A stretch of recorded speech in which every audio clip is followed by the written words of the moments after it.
पर हमारी संतति का जो जन्म होगा वो रहेगी कहाँ। तब ब्रह्मा जी ने कहा कि भगवान की कृपा से अब पृथ्वी की भी स्थापना हो गई है, अब आप अपनी सृष्टि का सृजन करो, सृष्टि करो, आप अपनी वंश वृद्धि करो। तब कहते हैं जो ब्रह्मा जी के कर्दम नाम के पुत्र हैं, कर्दम की उत्पत्ति ब्रह्मा जी की छाया से हुई है। वैसे कर्दम माने कीचड़ होता है, लेकिन ये कर्दम ऋषि बहुत ही परम तपस्वी है। जब इन्होंने अपने पिताश्री ब्रह्मा से पूछा पिताश्री मैं क्या करूं, तो ब्रह्मा जी के सबके साथ एक ही शब्द था कि आप सृष्टि का सृजन करो। वो तो अलग बात है, सनक सनन ने कहा कि नहीं पिताश्री, हम सृष्टि का सृजन नहीं करेंगे, हम संसार के चक्र में न पड़कर हम तो भगवान का भजन करेंगे, ये अलग से बात थी। लेकिन ब्रह्मा जी ने जब भी जिसको कहा आप कहिए आप सृष्टि करिए, क्योंकि उस समय सृष्टि की आवश्यकता थी, सृष्टि का प्रारंभ था और इतनी बड़ी धरा पर लोग चारों तरफ धरा खाली पड़ी, सब सूना लगता था।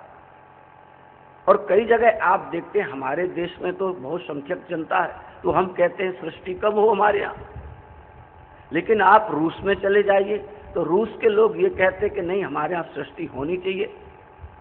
अगर किसी नारी के 7 बच्चों का जन्म हो जाता था तो कहते हैं कि उसको मदर ऑफ रशिया कहा जाता था। क्या कहा जाता था? मदर ऑफ रशिया, कि आपने 7 बच्चों को जन्म दिया, आप रशिया की माता हैं। वहाँ सृष्टि की आवश्यकता है, तो वो लोग चाहते हैं हमारे यहाँ सृष्टि हो, और हम लोग चाहते हैं हम दो हमारे दो, लेकिन हम दो हमारे एक हो गया। तो धीरे धीरे लोग ये करते चले जा रहे हैं, लेकिन दूसरे लोगों की सृष्टि बढ़ती जा रही है और हम लोगों की संख्या कम होती जा रही है। जो हम बहुसंख्यक हैं, आगे चलकर हम हो जाएंगे अल्पसंख्यक और दूसरे हो जाएंगे बहुसंख्यक। तो जब कर्दम जी ने अपने पिताश्री ब्रह्मा से पूछा पिताश्री हम क्या करें, तो ब्रह्मा जी ने एक ही शब्द कहा बेटा सृष्टि का सृजन करो। तो कर्दम जी ने सोचा इसके लिए तो विवाह करना पड़ेगा तभी सृष्टि होगी। तो उन्होंने सोचा मन में कि मैं विवाह ऐसे नहीं करूंगा। बोले कैसे करोगे? बोले पहले तपस्या करूंगा कि मुझे अच्छी पत्नी मिलनी चाहिए। आपने ये तो जरूर सुना होगा कि लड़कियां जब अविवाहित कुंवारी होती हैं तो सुंदर पति पाने के लिए, गुणवान पति पाने के लिए, निरोग पति पाने के लिए, सौष्ठव पति पाने के लिए भगवान शिव और पार्वती की आराधना करते हैं।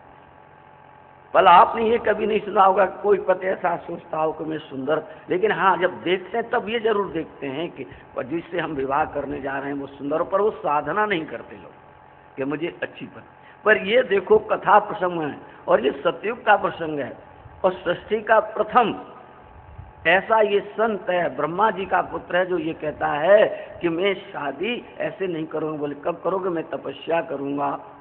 तो ये पुरुषों को संकेत जाता है कि लड़की तो ठीक है करती है, अच्छी बात है, लेकिन जिनको विवाह करना है जिन बालकों को, वो भी भगवान से प्रार्थना करें कि हमें गुणवान सुंदर सुशील कन्या।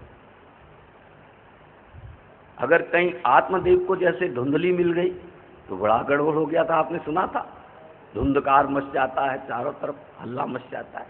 तो कर्दम महाराज ने कहा कि मैं पहले भजन करूंगा और सरस्वती के तट पर, सरस्वती जो बहती हुई, आप जहां पर आजकल गुजरात में, आप उत्तर गुजरात में जाइए जहां पर पालनपुर है, सरस्वती वहां से निकलती हुई आगे आई है। ये पालनपुर जो है जहां पर ये सरस्वती के तट से घिरा हुआ, सरस्वती नदी के तट से घिरा हुआ, और वहां पर कर्दम महाराज ने उसको अच्छा तीर्थ मान करके और वहां पर तपस्या करनी प्रारंभ कर दी। कर्दम ऋषि इतनी घनघोर तपस्या उन्होंने की, 10 वर्ष तक लगातार वो तपस्या करते रहे। भगवान को उनकी तपस्या से प्रसन्न हुए, गरुड़ारूढ़ होकर के भगवान आए। उनके गले में श्वेत कमल की माला, सुंदर कमल नयन, नीली नीली पलकें, उनके शरीर पर पीताम्बर फहरा रहा था। गरुड़ के कंधों पर भगवान अपने श्री चरण कमलों को रखे हुए थे और कर्दम ऋषि के सामने प्रकट हुए। कर्दम ऋषि ने देखा कि जिनकी मैं आराधना कर रहा हूं वही मेरे आराध्य प्रभु मेरे सामने उपस्थित हो गए। करदम ऋषि जी महाराज एकदम उठकर खड़े हो गए, साष्टांग दंडवत किया। साष्टांग दंडवत किया। प्रभु महाराज ने जब उनकी घनघोर तपस्या को देखा और करदम ऋषि को साष्टांग दंडवत करते हुए भगवान का हृदय द्रवीभूत हो गया। हाँ हाँ, देखो इसने कितनी कठोर तपस्या की है, घनघोर तपस्या इसने की है। अपने इसने सारे शरीर को किस तरीके से तपस्या के माध्यम से निर्मल बना दिया। भगवान का हृदय द्रवीभूत हुआ और उनकी आंखों से अश्रुप्रपात हो गया। भगवान की आंखों से अश्रुप्रपात हो गया। उसी से ये बिंदु तीर्थ बना, बिंदु सरोवर बना। पालनपुर में आप जाएंगे, वहां पर ये बिंदु सरोवर नाम से तीर्थ है। उन्हीं बिंदुओं से वहां एक सरोवर बना। तब भगवान ने पूछा, करदम जी आपने बहुत तपस्या की है, मैं आपसे प्रसन्न हूँ, आप वरदान मांगिए।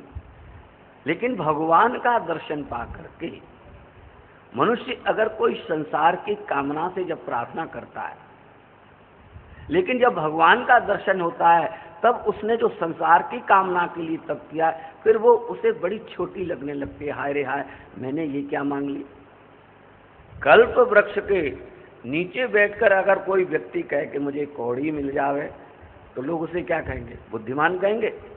कहेंगे तो मूर्ख आदमी है, इसने क्या मांग लिया।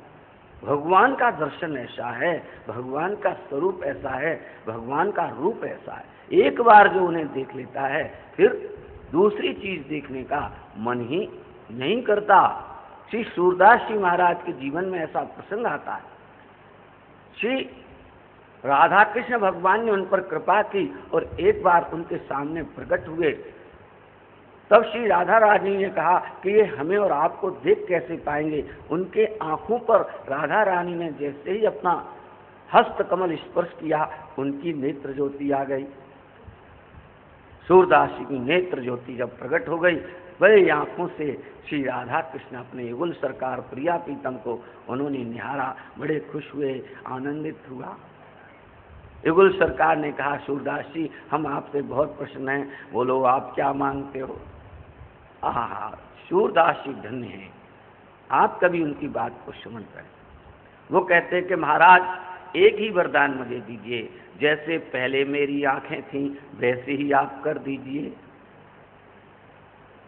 जय जय श्री राधे।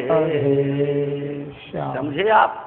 सूरदास जी ने क्या कहा कि जैसे मेरी आंखें पहले थीं वैसे ही आप कर।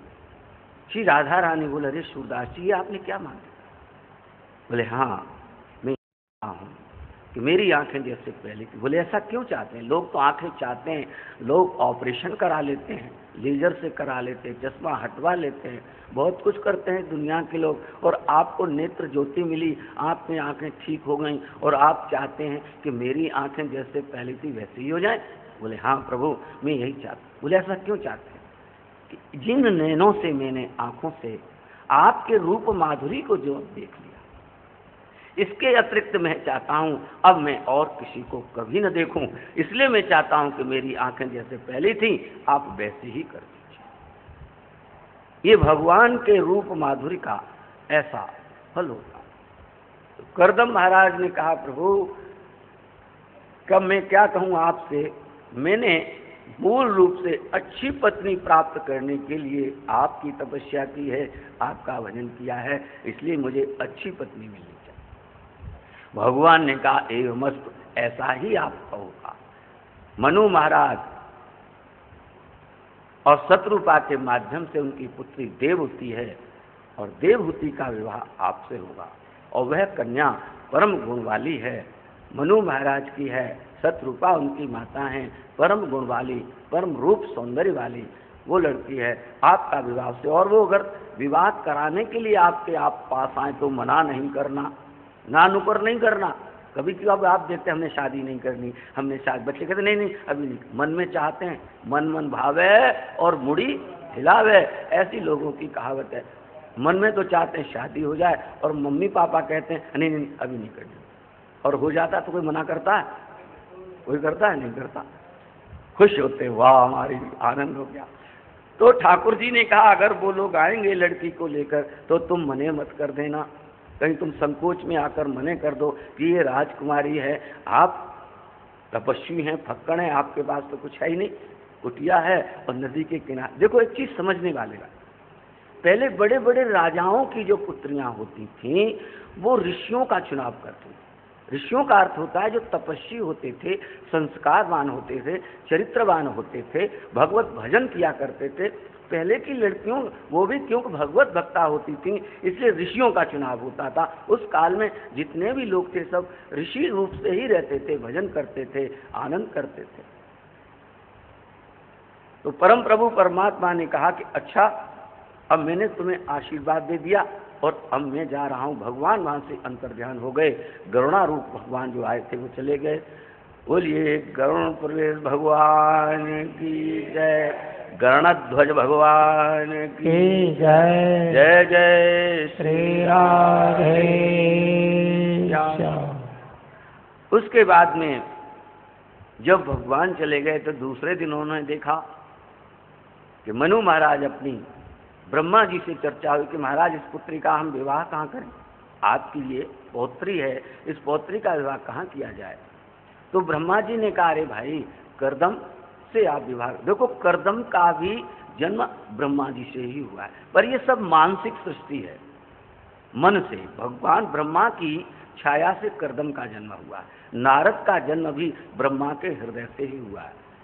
इन सब का जन्म अंगिरा इत्यादि इन सब के ऋषि ब्रह्मा से ही हुए हैं। अंगुष्ठ से दक्ष का जन्म हुआ है, 10 पुत्रों का जो जन्म हुआ आके वो सब ब्रह्मा के ही श्री अंगों से उनका जन्म हुआ था। तो ब्रह्मा जी ने कहा कर्दम से आप शादी कीजिए।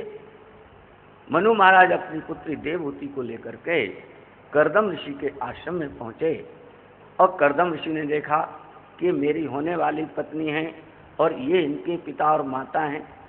देखो ध्यान रखना, जब शादी करनी हो तो पत्नी जो पत्नी होने वाली है उससे माँ बाप आए तो उससे बड़ा साष्टांग दंडवत करना, नमस्कार करना, प्रेम करना, उनका आदर करना। अरे पत्नी उनकी है और मानो उन्हें मने कर दी तो विवाह नहीं होगा। ये ध्यान रखना चाहिए, सूत्र अपना के रखना चाहिए। हाँ, जिसकी आपको मालूम है कि इनसे मेरा विवाह होने वाला है, जब उनके माता पिता है तो लंबी दंडवत करो, उनकी खातिरदारी करो, तो आप उनका जब मान वो करेंगे, सम्मान करेंगे, आदर करेंगे तो उनको हो जाएगा ये लड़का संस्कारी है, अच्छे घर का है, इसको अच्छे ढंग आते हैं, अच्छे परिवार का। बच्चों के गुणों से माता पिता की पहचान होती है। ये कैसे घर का लड़का है, कैसे घर की लड़की है। अगर उसमें अच्छे संस्कार आप देखते हैं तो पता लगाएंगे कि इनके माँ बाप भी संस्कारी हैं और इनका परिवार संस्कारित है। इसलिए बच्चों में अच्छे संस्कार होने चाहिए। तो कर्दम ऋषि ने सोचा कि मेरे होने वाले सास ससुर हैं, तो उन्होंने उठकर खड़े हुए उनका सम्मान किया। आइए आइए, विराजमान हुई, सुंदर आसन है, बढ़िया। और होने वाली पत्नी है उनके लिए भी एक आसन रख दिया। अब उनके जो माता पिता आए, मनु महाराज, शत्रुपा जी, वो तो उन आसनों पर बैठ गए। देवहूति ने सोचा कि मैं उनकी होने वाली पत्नी हूँ और इनके सामने अगर मैं बैठूंगी तो ये सोचेंगे ये लड़की संस्कारी नहीं है, अहंकारी है, और न बैठूं, इन्होंने आसन दिया है तो इनके दिए हुआ जो आसन का जो आदर है वो तिरस्कार हो जाएगा। अब मुझे क्या करना चाहिए? इसलिए उन्होंने क्या किया, देवहूति जी ने उस आसन को ऐसे प्रणाम कर लिया और दूसरी तरफ खिसवा दिया, बिना आसन के ही वो बैठ गई। कर्दम ने सोचा ये लड़की बड़ी संस्कारी है, इंटरव्यू हो गया। साक्षात्कार इसी को बोलते हैं ना, आप लड़की को देखने जाते हो, क्या यही साक्षात्कार होता है। कर्दम ने जान लिया कि ये लड़की विद्वान है, संस्कारी घर की है, और उन्होंने ये देख लिया कि कर्दम भी संस्कारी हैं। आते ही उन्होंने हमारा सम्मान किया, आदर किया, ये सब किया। तो कथाओं से ये सीखना है हमने। कथा क्यों सुनते हैं? इसलिए सुनते हैं कि इन कथाओं के माध्यम से हमारे हृदय में अच्छे संस्कार जागृत हों, अच्छे संस्कारों का आगमन हो। छोटे छोटे बच्चे यहाँ बैठकर कथाएं सुनते हैं, युवा बच्चे कथाएं सुनते हैं, तो उनके मन में भी ये संस्कार प्रादुर्भूत होते हैं और आगे के लिए वो सतर्क होते हैं। इसलिए कथाओं को श्रवण करना चाहिए।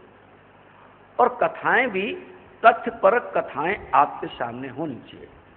केवल एक कथा हम कहानी की तरह कहते चले जाएंगे तो आपको इनके अंतर्गर्भ में छिपे हुए जो रहस्य हैं वो आपसे वंचित हो जाएंगे, आप उनसे वंचित हो जाएंगे। कथा का रसास्वादन आपको पूरा नहीं हो पाएगा। कथा का रसास्वादन कब होगा?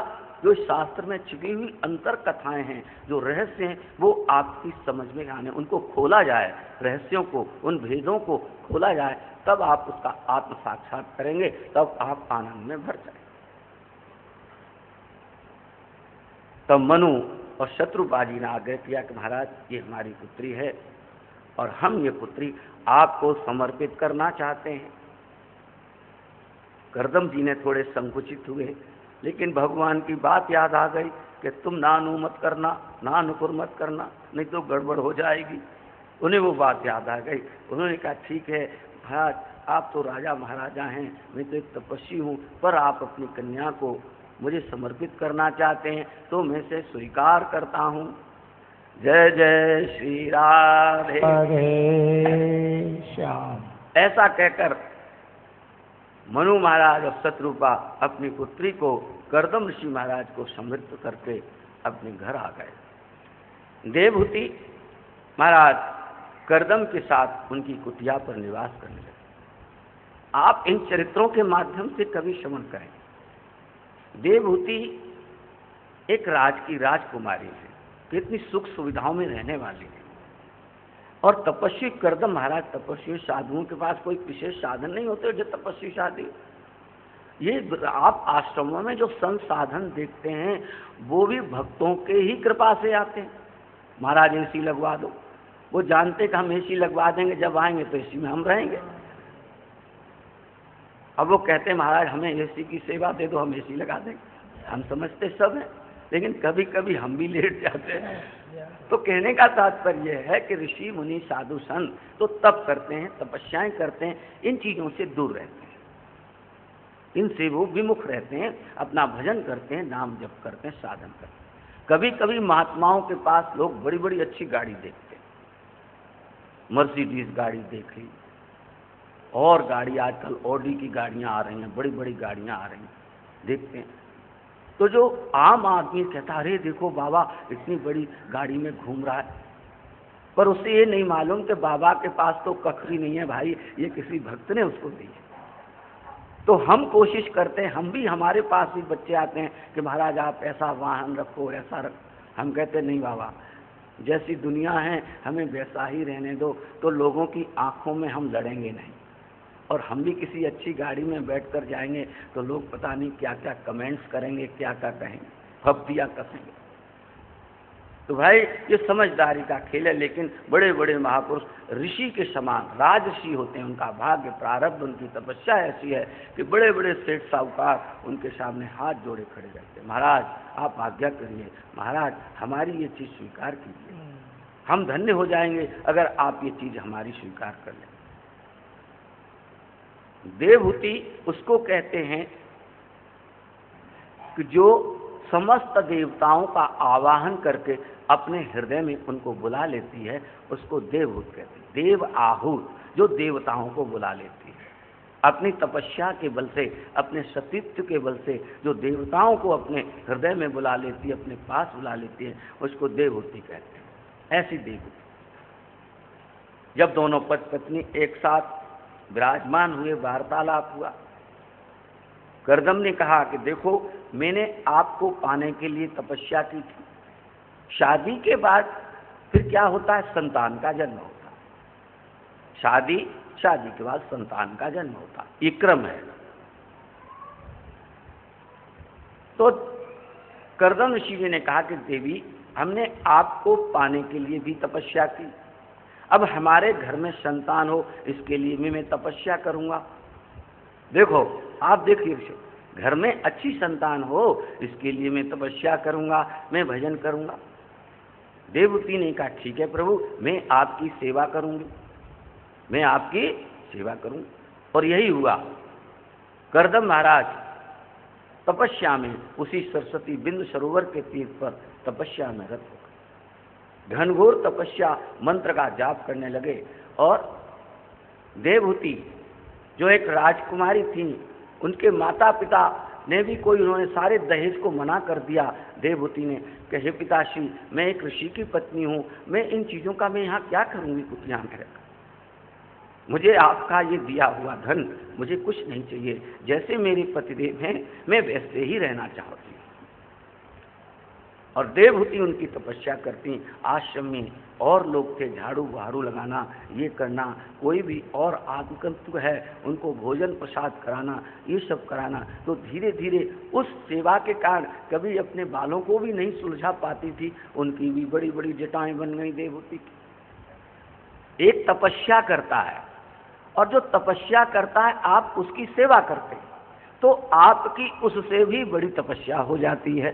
इसलिए सेवा का महत्व, इसलिए संतों की सेवा की जाती है। और शबरी ने यही किया, शबरी ने केवल सेवा की। शबरी क्या करते थे, भील जाति की थी, ऋषियों से डरती थी, कहीं ऋषि कोई मुझे अछूत जानकर कहीं बहिष्कृत न कर दे, कहीं, इसलिए वो बेचारी रात्र में दिन भर लकड़ियों को चुना करती थी जंगल में जा करके, और रात्र में जब सब ऋषि सो जाते थे, समाधि में लो जाते थे, तब वो सब आश्रमों के द्वारों पर जाकर सूखी लकड़ियों के गट्ठर रख देती। जिस मार्ग से ऋषि पंपा सरोवर में स्नान करने जाते थे उसको झाड़ देते थे। ऋषिगण जाएंगे, इनके पैर नंगे होते हैं, न कांटा चुभे न कंकड़ चुभे, इसलिए रास्ता साफ कर देते। सेवा। तो कर्दम ऋषि तपस्या की, उनकी सेवा देवहूति ने की, तो उनकी तपस्या 7 साल चलती रही। सेवा करने के माध्यम से मन शुद्ध होता रहा। जब कर्दम ऋषि की तपस्या पूरी हुई, पूरी हो जाने का संपूर्ण तपस्या के बाद जब उन्होंने अपने नेत्रों को खोला, तो सामने उनकी पत्नी श्री देवहूति जी। प्रणाम किया, प्रभु प्रणाम। कर्दम ने पूछा, देवी आप कौन हैं? कहे महाराज भूल गए आप हमको? मैं वही आपकी पत्नी हूँ, मेरा और आपका विवाह होगा। मैं मन और शत्रुपा की पुत्री हूँ, ब्रह्मा की पौत्री हूँ, आप मेरे पति, आप भूल गए? आपका ऐसा स्वरूप, आप इतनी कृश हो गई, पतली दुबली आपका ये, कि प्रभु आप तपस्या में रहते थे, मैं आश्रम की सेवा करती थी, आपकी सेवा करती थी, आश्रम में किस चीज की जरूरत है ये सब करती थी। कर्दम ऋषि उनकी इस सेवा भाव की तपस्या को सुनकर प्रसन्न हो गए और बोला, देवी जो कुछ मैंने प्राप्त किया इस तपस्या के माध्यम से, उसमें तुम्हारा भी हिस्सा है, जाओ तुम सिद्धा हो जाओ। जय जय श्री राधे। कर्दम ऋषि ने कहा कि जाओ तुम सिद्धा हो जाओ, तुमको सर्व सिद्धियां प्राप्त हो जाए। और यही हुआ, सारी सिद्धियां केवल सेवा के माध्यम से देवहूति को प्राप्त हो गई। दोनों पति पत्नी बैठे, तब कर्दम ऋषि ने कहा, देवी आपकी क्या मनोकामना है, आप मुझे बताइए। देवहूति ने बड़े प्रेम से करुणा भरी आंखों से कहा, हे प्रभु आप जानते हैं कि शादी के बाद जब शादी हो जाती है तो नारी की एक ही कामना होती है कि घर में संतान होनी चाहिए। बस मेरी कामना यही है महाराज, घर में संतान होना। तो ऋषि ने कहा कि ठीक है, आपका मनोरथ पूरा